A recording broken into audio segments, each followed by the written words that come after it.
let's talk about the Kanagawa Treaty. What's the Kanagawa Treaty?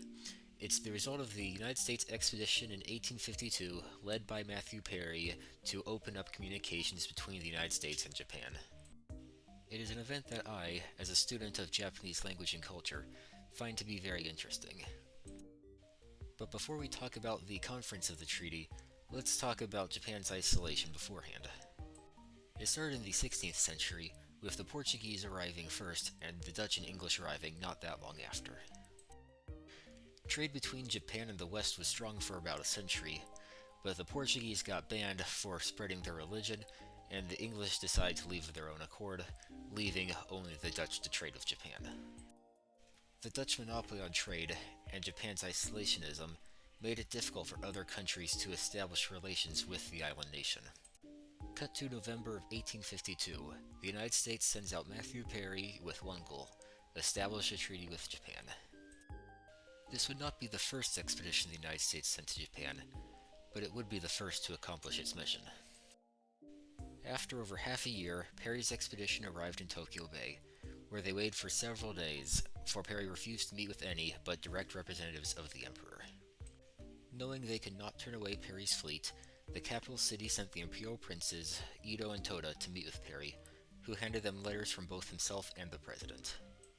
Perry returned in February of the next year, to which Japan resumed their resistance of meeting with him.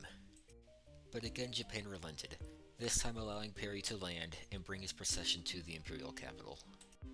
There he formally met Japan's government and started writing the Kanagawa Treaty, which on March 31st of that year became the first treaty between Japan and the United States.